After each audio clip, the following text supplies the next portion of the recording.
Hello मेरे प्यारे दोस्तों। यह कहानी मन्नत एक अधूरी ख्वाहिश भाग 59 है। यह मन्नत एक अधूरी ख्वाहिश सीजन 1 का सेकेंड लास्ट है। इसके बाद लास्ट एपिसोड आएगा। उम्मीद करती हूँ कि आपको मेरी कहानी पसंद आ रही होगी। चलिए हम इस कहानी में आगे बढ़ते हैं। वेदांश की आंखों में प्रतिशोध की ऐसी ज्वाला धधक रही थी जो किसी को भी पल भर में भस्म कर दे। उसके सामने उसके सो कॉल्ड पिता अंगद राठौर डर के मारे कुर्सी पर जमे हुए थे, मानो उनके शरीर में जान ही न बची हो। वेदांश अपना जबड़ा भींचते हुए कहा, मुझे आपसे यह उम्मीद नहीं थी। आप मुझसे इतनी नफरत करते कि आपने मेरी दुश्मन को मेरी जानकारी बेची। क्या मैं जान सकता हूँ कि वह शख्स कौन है जिसके लिए आपने यह घिनौना काम किया? अंगद राठौर के माथे पर पसीना चमक रहा था। वह थरथराती आवाज में बोले, देखो वेदांश, मैं तुम्हारा बाप हूँ। भले खून का रिश्ता ना हो, पर पाला तो मैंने ही है। तुम मेरे साथ ऐसे जबरदस्ती नहीं कर सकते। वेदांश का सब्र का बांध टूट रहा था। वह चीखते हुए बोला, मेरे सब्र का इम्तिहान मत लीजिए। मेरे पास समय बहुत कम है। चुपचाप बताइए कि आपने यह सौदा क्यों किया और किसके लिए? अंगद राठौर ने सिर झुका लिया। पैसों के लिए। मैं लालच में आ गया था। उसने मुझे बहुत सारा पैसा दिया और मैंने बस उसे इतना बताया कि नूतन तुम्हें आश्रम से लेकर आई थी और तुम ही अधिराज राठौर के असली वारिस हो। वेदांश की मुठ्ठियाँ इस कदर भींच गई कि उसकी कलाई की नसें फटने को हो गई। उसने गरजते हुए पूछा, कौन था वो शख्स? किसके कहने पर यह सब किया? अंगद ने जैसे ही उसका नाम लिया, कमरे में मौत जैसा सन्नाटा छा गया। कबीर और मयंक के होश उड़ गए। वहीं आलीशान कमरे के उस विशाल आईने में उस शख्स का अक्स किसी शैतान जैसा लग रहा था। उसने ड्रैगन मास्क को मेज पर पटक दिया। उसका चेहरा अब वैसा नहीं था जैसा पहले था। यह शख्स कोई और नहीं, मन्नत और पंखुड़ी का दोस्त वैभव था। उसमें अब एक माफिया की क्रूरता और मलिक का वही जहरीला खून साफ झलक रहा था। मन्नत और पंखुड़ी का वही दोस्त। उसकी आंखों में अब मासूमियत नहीं बल्कि गहरा नीला और जहरीला जुनून था। उसने अपनी बॉडी और लुक पर महीनों मेहनत की थी ताकि वह एक माफिया किंग की तरह दिख सके। वह मन्नत की तस्वीर की ओर बढ़ा और उसे अपनी उंगलियों से सहलाते हुए एक विक्षिप्त हंसी हंसने लगा। वह खुद से बुदबुदाते हुए, मैं हूँ मलिक का नाजायज बेटा। हाँ मनु, यही मेरी हकीकत है। जानती हो, मुझे खुद बरसों तक नहीं पता था कि मेरी रगों में किसका खून दौड़ रहा है। उसकी आंखों में नफरत और भी ज़्यादा गहराने लगी। जिस दिन मेरे माँ और मेरे सो कॉल्ड डैड के बीच झगड़ा हुआ और मेरे डैड ने माँ पर मलिक के साथ शादी से पहले नाजायज रिश्ते का इल्ज़ाम लगाया, उस दिन मेरे पैरों तले ज़मीन खिसक गई थी। मुझे उस दिन मालूम चला कि मैं उनका नहीं, मलिक का नाजायज औलाद हूँ। मुझे खुद से नफरत होने लगी थी। इसलिए मैं काम के बहाने मुंबई से दूर आ गया ताकि खुद को संभाल सकूं। और फिर एक दिन मुझसे मिलने मेरा असली बाप आया। पहले तो मेरा मन हुआ कि मैं उसकी जान ले लूं, लेकिन जब उसने मुझे बताया कि मैं कितना पावरफुल बन सकता हूँ तो मेरा मकसद बदल गया। मुझे पावर चाहिए था, मुझे किंग का तख्त चाहिए था और सबसे ज़्यादा मुझे तुम चाहिए थी। हाँ मनु, मुझे तुम चाहिए थी। मैं तुम्हें शुरू से पसंद करता था। तुम्हें पाने की लालसा हमेशा से थी। और मालूम है, तुम्हारी वजह से मैंने अपनी सबसे खास दोस्त पंखुड़ी को भी नहीं बख्शा। उसने एक ठंडी सांस ली और अतीत की करवाहट को याद किया। उस रात जब वेदांश और कियारा की सगाई के बाद तुम शेखावत मेंशन छोड़कर चली गई थी तो मुझे लगा तुम मदद के लिए मेरे पास आओगी, लेकिन उसी वक्त तुम्हारा किडनैप हो गया। मनु, तुम मुझे गलत मत समझना। उस वक्त तक मुझे ना मलिक के बारे में पता था, ना राव के उस नरक जैसे कैंप के बारे में। अगर मुझे पता होता तो मैं तुम्हें कभी वहाँ रहने नहीं देता, बल्कि उस राव को तो ऐसा सबक सिखाता कि वो जिंदगी भर याद रखता। लेकिन तुम मेरे पास नहीं आई। मुझे बहुत गुस्सा आया। वैभव का चेहरा जुनून में तप रहा था। मैंने सोचा था कि जब तुम वहाँ से टूटी बिखरी हुई मेरे पास आओगी तो मैं तुम्हें अपनी बाहों में समेट लूँगा, पर मेरा वो ख्वाब पूरा न हो सका और गुस्से में मैं क्लब चला गया जहाँ मेरी नज़र पंखुड़ी पर पड़ गई। मुझे तुम पर बहुत गुस्सा आ रहा था। मैं खुद को कंट्रोल नहीं कर पाया और मैंने पंखुड़ी के ड्रिंक में नशे की गोली मिलाई ताकि मैं अपनी बेताबी और अपनी हवस उस पर निकाल सकूं। पर मेरी बदकिस्मती तो देखो, वह नशे में कबीर के कमरे में चली गई और मेरा प्लान चौपट हो गया।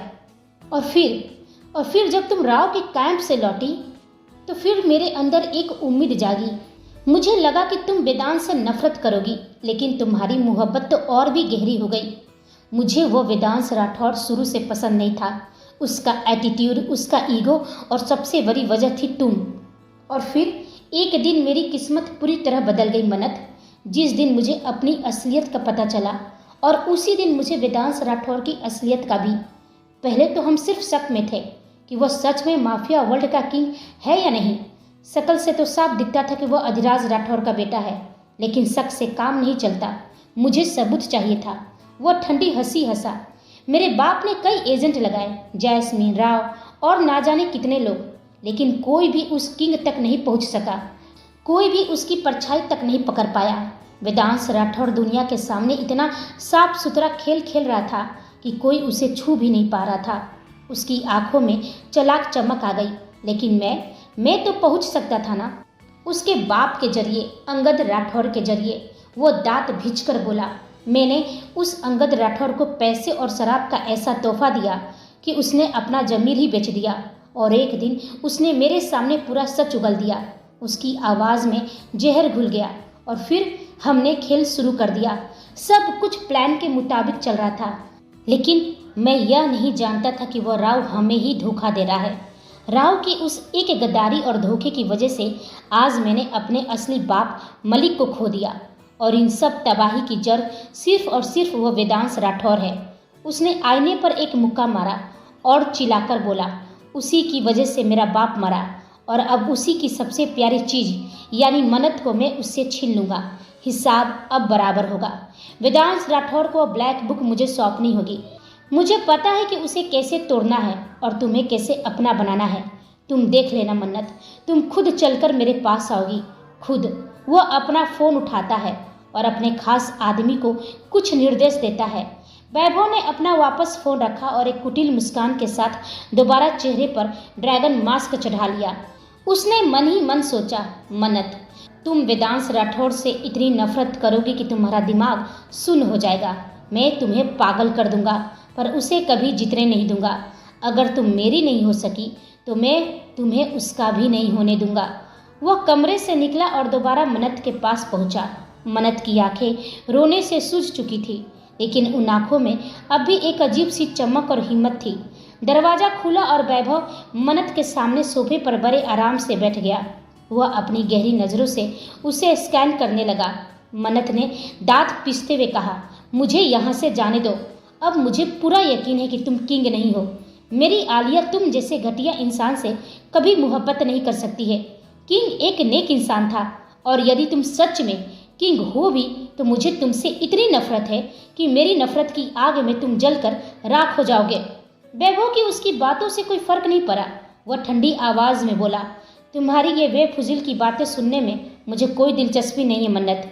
तुम एक बात कान खोल कर सुन लो, यहाँ से तुम्हारी आज़ादी सिर्फ तुम्हारी मौत होगी, और मौत मैं तुम्हें आने नहीं दूंगा। वह उठा और मन्नत के बिल्कुल करीब आकर उसकी आंखों में झांकने लगा। तुम्हारी किस्मत ही कुछ ऐसी है मन्नत, तुम्हें हमेशा ऑप्शन मिलते रहे, पहले वेदांत फिर राव, और अब मैं तुम्हें 2 ऑप्शन देता हूँ। या तो तुम मुझसे शादी करके मेरे साथ सुहाग रात मनाओ, या फिर बिना शादी के ही हम ये रस्म पूरी करें। मर्जी तुम्हारी होगी। मन्नत का खून खौल उठा। वैभव ने आगे जहर उगला, मैं चाहता हूँ कि सब तुम्हारी मर्जी से हो, ताकि जब तुम्हारे उस वी को पता चले कि उसकी जान किसी और के बिस्तर पर अपनी मर्जी से है, तो वह उस बेफाई के गम में तिल तिल करके मरे। यह सुनते ही मन्नत के सब्र का बांध टूट गया। उसने पूरी ताकत से उसे पीछे धक्का दिया, लेकिन वैभव संभल कर खड़ा हो गया। वह गरजते हुए बोली, तुम्हारी हिम्मत कैसे हुई इतनी घटिया बात करने की? तुम्हारी क्या दुश्मनी है वेद से? उन्हें बीच में क्यों ला रहे हो? खबरदार, यदि तुमने उनके बारे में एक भी गलत बात कही तो, और एक बात कान खोलकर सुन लो, मन्नत मर जाएगी, लेकिन अपने वेदांश को कभी धोखा नहीं देगी। मन्नत की आंखों में अब डर नहीं बल्कि दहकती हुई आग थी। उसने वैभव की आंखों में आंखें डालकर कहा, तुमने मुझे 2 ऑप्शन दिए थे ना, अब तुम मेरे 2 ऑप्शन सुनो। या तो मुझे यहाँ से जाने दो या फिर अपनी सुहागरात मेरी लाश के साथ मनाना। मन्नत के जिस्म को छूने से पहले तुम्हें उसकी रूह को मारना होगा और मौत मुझे डरा नहीं सकती। मन्नत की इस निडरता ने वैभव को एक पल के लिए चौंका दिया। अनजाने में ही सही, वेदांश ने मन्नत को हर डर का सामना करने के लिए रेडी कर दिया था। वैभव आराम से सोफे पर वापस बैठा। उसके चेहरे पर अजीब सी ठंडी मुस्कान थी। तुम सच में बहुत जिद्दी हो, वो हल्के से बोला। इतनी आसानी से तुम मान जाओगी यह उम्मीद तो मुझे पहले से ही नहीं थी। उसने तुरंत स्क्रीन ऑन की, इसलिए मैंने तुम्हारे लिए एक खास सरप्राइज रखा है। मन्नत का दिल जोर से धड़क उठा। स्क्रीन पर जैसे ही तस्वीर उभरी उसकी आंखें हैरानी से फैल गई। कियारा और सहानी दोनों एक बंद कमरे में बंद थे, हाथ रस्सियों से बंधे हुए, आंखों पर मोटी पट्टियां और उनके चारों तरफ बड़े बड़े चूहे। मन्नत की सांस अटक गई। वैभव की आवाज़ कमरे में गूंज उठी, ये दोनों मेरे कब्जे में हैं। वो आराम से बोला, मुझे पता है तुम्हें इनसे कोई खास लगाव नहीं है, लेकिन तुम इतनी बुरी भी नहीं हो कि अपनी वजह से इन्हें मरने दो। उसकी आंखों में बेरहमी थी। अगर तुम नहीं मानी तो चूहों की जगह सांप भी हो सकते हैं। वह हल्का सा मुस्कुराया।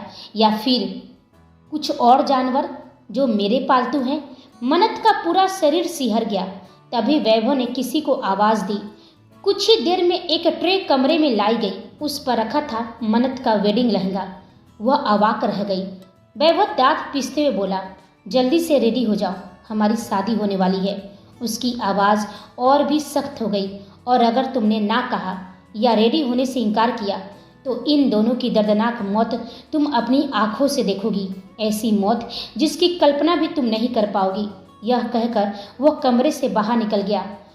फिर वह सीधे उस एरिया में पहुंचा जहां वायरस को तैयार किया जा रहा था। चारों तरफ साइंटिस्ट और डॉक्टर काम में लगे हुए थे। वैभव को देखते ही सबके माथे पर पसीना आ गया, हाथ कांपने लगे। उसकी तीखी आवाज़ गूंजी, कितना टाइम और लगेगा? हेड साइंटिस्ट हकलाया, बॉस हमें इस वायरस को टेस्ट करने के लिए भेजना होगा। वैभव ठंडे लहजे में बोला, टेस्ट करने के लिए मेरे पास 2 लड़कियां हैं। उसकी आंखों में क्रूर चमक थी। असल में कियारा और सहानी को उसने सिर्फ मन्नत को डराने के लिए नहीं बल्कि टेस्ट सब्जेक्ट बनाने के लिए कैद किया था। उसे इससे कोई फर्क नहीं पड़ता कि मन्नत उन्हें बचाए या नहीं। उसका मकसद सिर्फ एक था, टेस्टिंग। वैभव हद से ज़्यादा दोनों से नफरत भी करता था। मन्नत के साथ साथ वैभव भी उन दोनों की बदतमीजियों का शिकार हुआ था और आज वह उन दोनों से अपना पुराना हिसाब बराबर करना चाहता था। वह बोला, हमारी शादी के बाद उन दोनों पर टेस्ट शुरू हो जाएगा और फिर तुम सब आज़ाद। यह कहते हुए वह वहाँ से निकल गया। किंगडम के भीतर का माहौल इतना भारी था कि सांस लेना भी दूभर लग रहा था। कबीर, मयंक और शिव पागलों की तरह हर डिजिटल सुराग खंगाल रहे थे, लेकिन वैभव की शातिर चालों ने उन्हें हर तरफ से नाकाम कर दिया था। उसने अपने पीछे ना कोई डिजिटल निशान छोड़ा था, ना कोई गवाह। कबीर ने हताश में मेज पर हाथ मारा। वेद, हम हाथ पर हाथ रखकर ऐसे नहीं बैठ सकते। हमें मन्नत तक पहुंचना ही होगा। वह साइको वैभव ना जाने अब तक उसके साथ क्या क्या कर चुका होगा। हमारे पास एक भी सुराग नहीं है। वेदांश, जो अब तक पत्थर की मूर्त बना खामोश बैठा था, उसने धीरे से अपनी आंखें खोली। उसके चेहरे पर एक अजीब सी शांति थी। वो धीमी मगर सख्त आवाज़ में कहा, इंतज़ार करना होगा हमें कबीर। कबीर हैरान हो गया। इंतज़ार? क्या बकवास कर रहे हो वेद? मन्नत की जान खतरे में है और तुम इंतज़ार की बात कर रहे हो? वेदांश गहरी सांस लेकर बोला, यह मेरी मोहब्बत का इम्तिहान है कबीर। अगर मैंने मिस मन्नत से सच्ची मोहब्बत की है तो यह पूरी कायनात मुझे उन तक पहुंचाने का रास्ता जरूर बनाएगी। और अगर कायनात चाहती है कि हम फिर मिले तो वह मुझे कोई ना कोई सिग्नल जरूर देगी। मयंक और कबीर को कुछ समझ में नहीं आ रहा था। वेदांश ने अपनी बात जारी रखी, मलिक के साम्राज्य को ख़त्म करने के मिशन पर जाने से पहले मैंने उनकी उंगली में एक अंगूठी पहनाई थी। वह अंगूठी के भीतर मैंने एक नैनो माइक्रोचिप छिपाया था। यह सोचकर कि अगर कभी वह मुसीबत में हुई तो मैं उन तक पहुंच सकूं।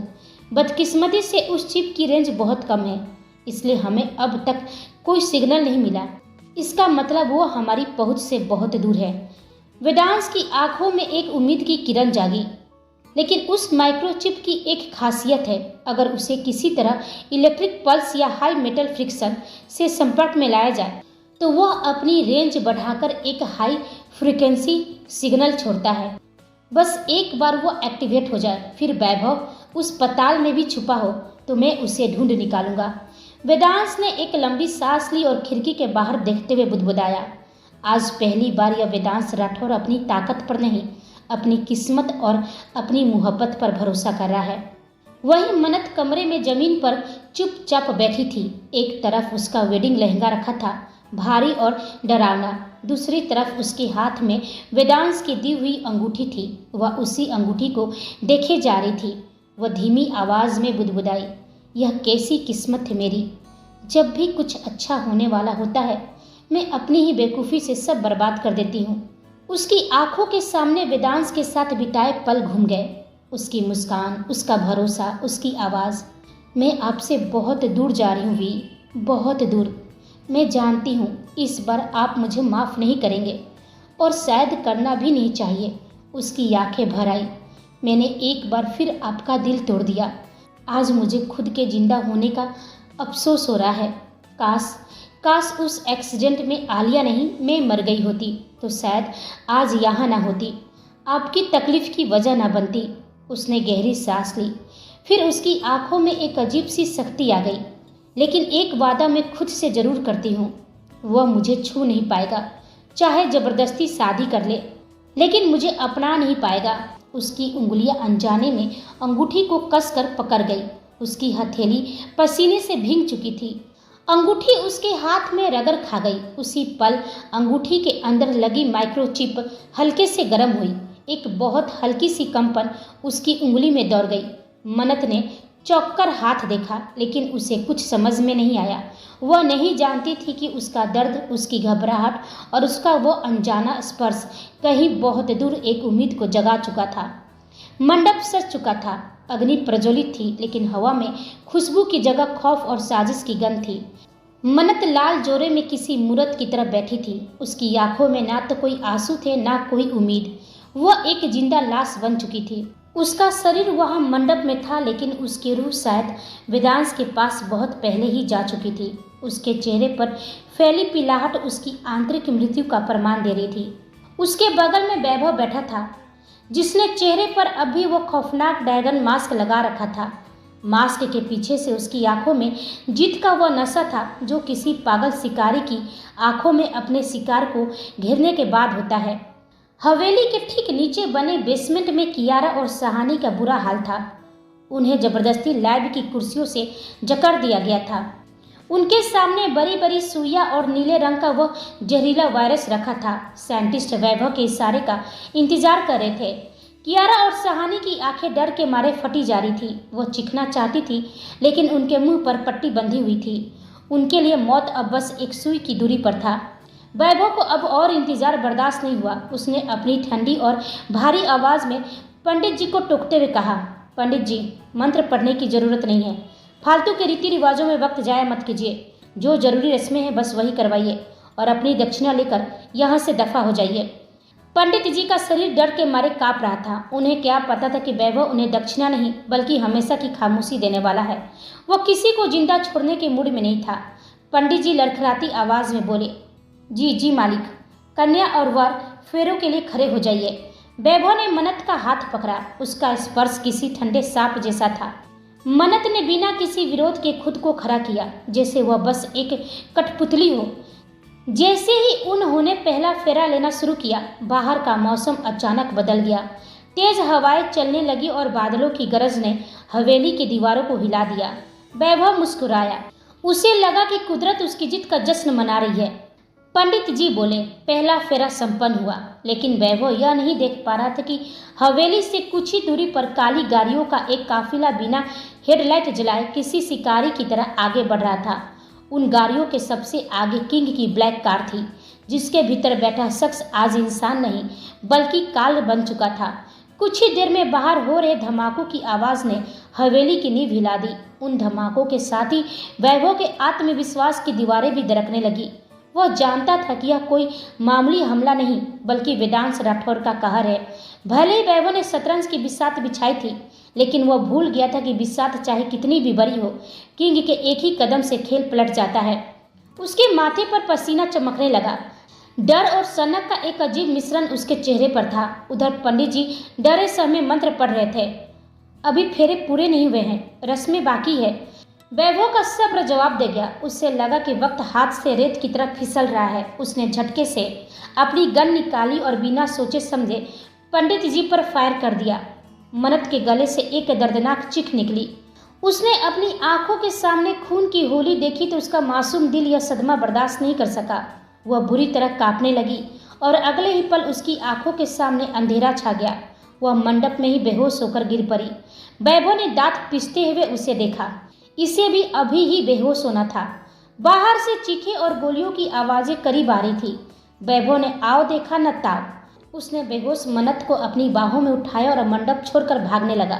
वह उसे सीधे अपने उस आलीशान कमरे में ले गया जिसे उसने बड़ी हसरत से सुहाग रात के लिए सजाया था। उसने मन्नत को बिस्तर पर पटका और पागलों की तरह हंसने लगा। वो हाँफते हुए बोला, शादी बाद में होगी मन्नत, पहले हमारी सुहाग रात होगी। मैं देखना चाहता हूँ कि जब वेदांश यहाँ पहुँचेगा और तुम्हें मेरी बाहों में देखेगा तो उस किंग के ईगो का क्या होगा। वहीं वेदांश अपने कमांडो शिव, कबीर और मयंक के साथ पूरी तरह हथियार से लैस होकर वैभव के साम्राज्य में घुस चुका था। इस वक्त वह किंग नहीं वेदांश राठौर ही बनकर आया था। उसके चेहरे पर कोई मास्क नहीं था। हर टीम अलग अलग दिशा में फैल चुकी थी।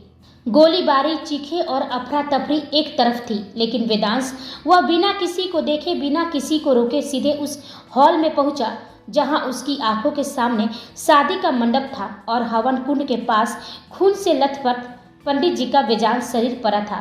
वेदांश का चेहरा सख्त हो गया। उसकी आंखों में आग उतर आई।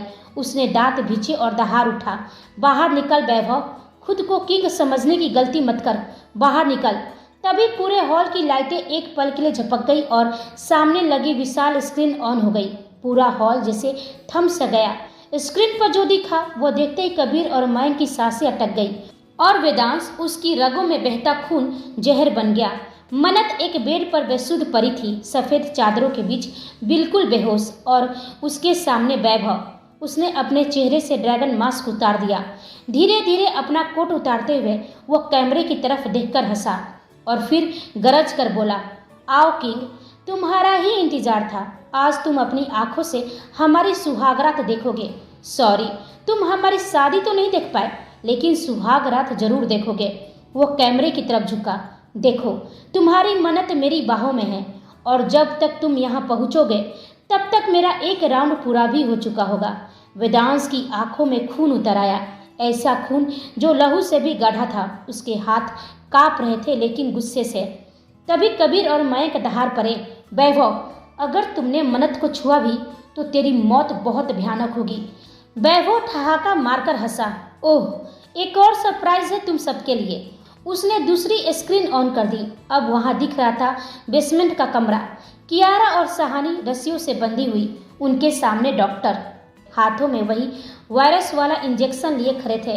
उन्हें देखकर तीनों की सांस अटक गई। उन्हें जरा भी अंदाजा नहीं था कि सहानी और कियारा वैभव के कब्जे में है। तभी वैभव की आवाज़ गूंजी, 20 मिनट, बस 20 मिनट में या तो यह इंजेक्शन इन दोनों के अंदर होगा या फिर तुम मुझे रोक लोगे। उसकी आंखों में पागलपन था। अब क्या करोगे वेदांश राठौर? मन्नत, कियारा या खुद की बहन सहानी? वह धीरे धीरे बोला, तीनों को तो एक साथ तो नहीं बचा सकते, तो बताओ किसे बचाओगे? फिर वो कैमरे की तरफ झुककर मुस्कुराया। चलो किंग, अब हमारी सुहागरात देखने के लिए रेडी हो जाओ। हॉल में सन्नाटा इतना गहरा था कि सांसों की आवाज़ भी गूंज रही थी। वेदांश, कबीर और मयंक तीनों के लिए यह पल किसी सजा से कम नहीं था। स्क्रीन पर वैभव धीरे धीरे मन्नत की तरफ बढ़ रहा था और दूसरी स्क्रीन पर कियारा और सहानी डर से काँप रही थी, रो रही थी। कबीर की आंखों से आंसू बह निकले। वेद, कुछ कर प्लीज। मयंक की भी आवाज़ काँप रही थी।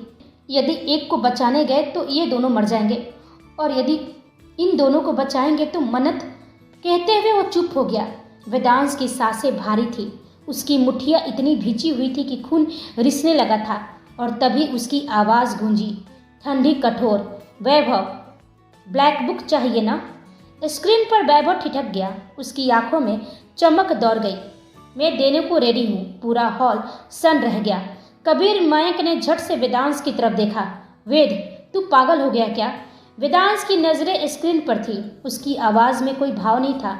तुम चाहो तो मिस मन्नत के साथ कुछ भी कर सकते हो, कियारा सहानी को मार सकते हो, पूरा माफिया वर्ल्ड को ख़त्म भी कर सकते हो।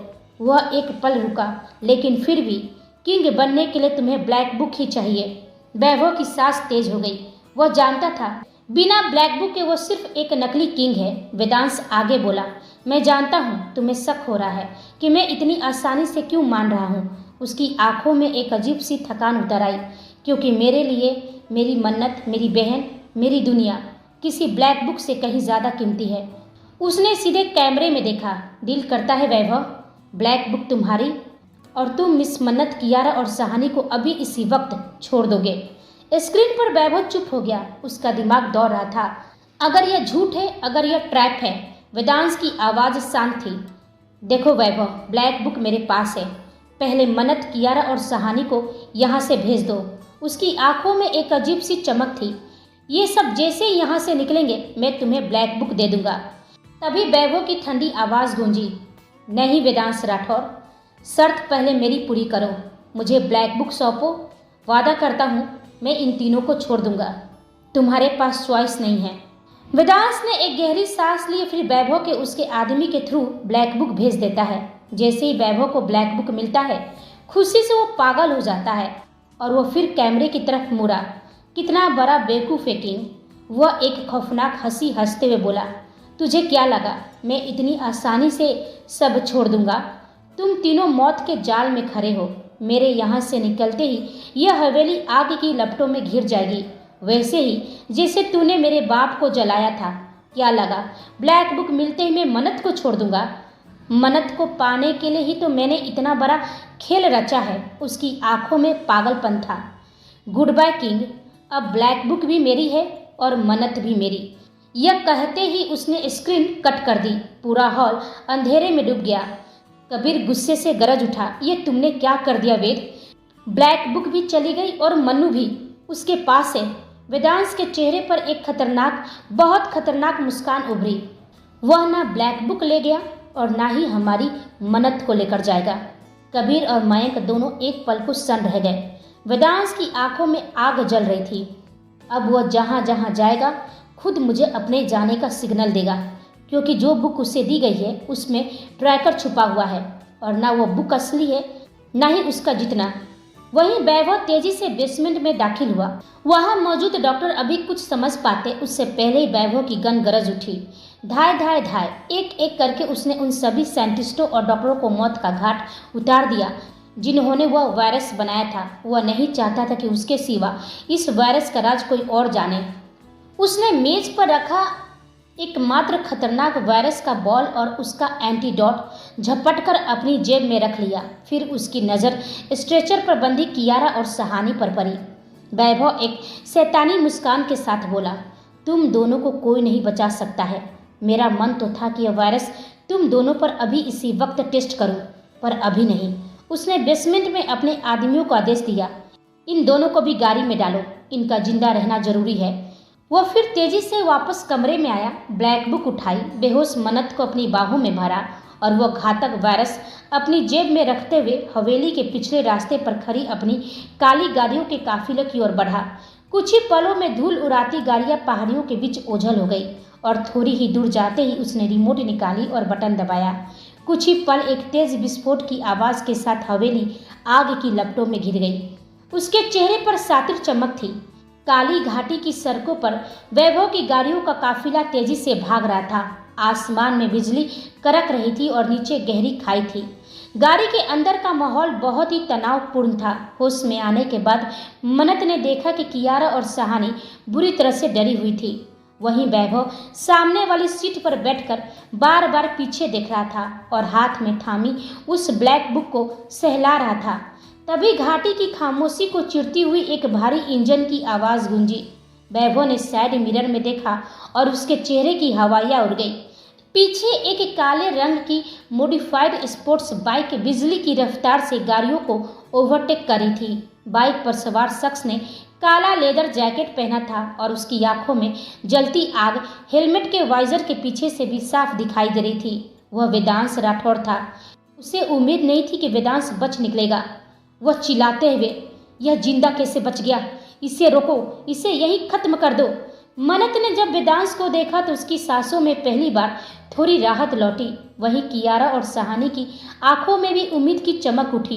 तीनों को भले नहीं पता हो कि वेदांश ही असली किंग है, लेकिन इतना जरूर जानते थे कि आज उन्हें बचाने उनका कोई अपना आया है।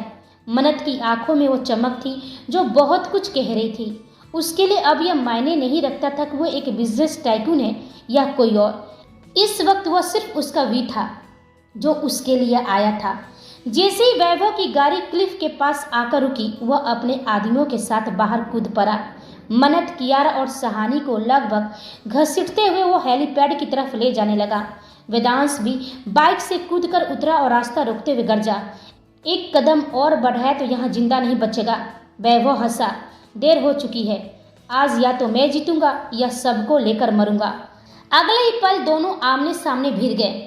वेदांश का एक पंच वैभव के जबड़े पर पड़ा। वैभव लड़खड़ा गया, लेकिन अगले ही सेकंड उसने वेदांश के पेट में घुसा मार दिया। दोनों की लड़ाई किसी तूफान की तरह थी, घुसे लाते खून और गुस्सा। इधर कबीर, मयंक और शिव भी पहुंच चुके थे। शिव ने कमांडो टीम को इशारा किया, एरिया क्लियर करो, कोई भी भागने ना पाए। चारों तरफ गोलियां चलने लगी। वैभव के आदमी एक एक करके गिरने लगे। वेदांश और वैभव फिर से आमने सामने आ गए, लेकिन तभी वैभव का सबसे शातिर आदमी जो झाड़ियों के पीछे छिपा था अपनी गन निकालता है। उसके चेहरे पर एक घिनौनी मुस्कान थी। वह बुदबुदाते हुए बोला, तू खुद को बहुत बड़ा खिलाड़ी समझता है ना किंग, पर तेरी जान तो इस लड़की मनत में बसती है। ना ये रहेगी ना तेरा वजूद। उसने अपनी बंदूक का निशाना सीधे मनत के सीने पर साधा। मनत का ध्यान वेदांश और वैभव की लड़ाई पर था। वह पूरी तरह अनजान थे कि मौत उसकी तरफ बढ़ रही है। जैसे उस आदमी की उंगली ट्रिगर पर दबी, कियारा की नजर उस पर पड़ गई। पहाड़ी की चोटी पर हवाएं जैसे कियारा के दर्द से सिसक रही थी। कबीर की गोद में लेटी कियारा का चेहरा सफेद पड़ चुका था, लेकिन उसकी आंखों में एक अजीब सी शांति थी। वह कांपती और लथपथ आवाज में बोली, मनु, मुझे माफ कर देना। आज मौका मिला अपनी हर गलती का प्रायश्चित करने का, और हो सके तो मॉम डैड को भी माफ़ कर देना।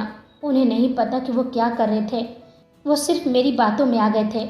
मनत के गले से एक चीख निकल गई। वो कियारा का हाथ थामे फुट फुट कर रोने लगी। वहीं सहानी भी बेसुध होकर रो रही थी।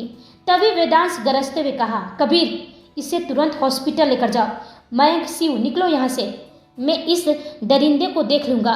कबीर ने कांपते हाथों से कियारा को उठाया और मयंक और सहानी के साथ गाड़ी की ओर भागा। वेदांश का पूरा ध्यान कियारा पर था और यही वह पल था जिसका वैभव इंतजार कर रहा था। जैसे ही वेदांश की नज़र एक पल के लिए हटी, वैभव ने बिजली की फुर्ती से जमीन में गिरी अपनी गन उठाई और मनत को झपटकर अपनी बाहों में जकड़ लिया। वेदांश गरजते हुए बोला, छोड़ दे उन्हें। वैभव की आंखों में एक सन की चमक उभरी। उसने अपनी जैकेट की अंदरूनी जेब से वनीला वायरस निकाला और उसकी सुई सीधे मनत की कोमल गर्दन पर टिका दी। मनत की आंखें आंसू से भरी थी, लेकिन वह हिल भी नहीं पा रही थी।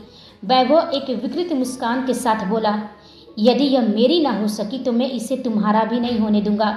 जिस तरह से तूने मेरा बाप को मुझसे छीना, उसी तरह अब मैं तेरी रूह छीन रहा हूँ। वेदांश कुछ कह पाता या आगे बढ़ पाता, उससे पहले ही वैभव ने बेरहमी से वह पूरा वायरस मनत की गर्दन में इंजेक्ट कर दिया। मनत के शरीर में एक सिहरन दौड़ी और उसका चेहरा पल भर में नीला पड़ने लगा। वैभव हंसते हुए खाई की तरफ देखा और बोला, मैं लौटूंगा नई पहचान और नए नाम के साथ, और तब तक तू अपनी इस क्वीन की लाश को अपनी बाहों में ढोना। इतना कहकर वैभव ने मनत को वेदांश की ओर धक्का दिया और खुद पीछे की ओर उस गहरी खाई में कूद गया। वो खाई इतनी गहरी थी कि वहाँ से किसी का जिंदा बचना नामुमकिन था, लेकिन वैभव का मकसद पूरा हो चुका था। उसने किंग को हरा दिया था। मनत का शरीर बेजान होकर गिरने ही वाला था कि वेदांश ने झपटकर उसे अपनी बाहों में थाम लिया। मनत की सांसें उखड़ रही थी और उसका शरीर ठंडा पड़ता जा रहा था। क्या होगा कहानी में आगे? क्या मनत बच पाएगी? कैसी होगी इनकी आगे की लाइफ, जानेंगे लास्ट एपिसोड में। यदि कहानी पसंद है तो प्लीज़ लाइक, शेयर और कमेंट करें, और चैनल पर नए हैं तो चैनल को सब्सक्राइब करना बिल्कुल ना भूलें। आप सभी को मेरी कहानी सुनने के लिए धन्यवाद।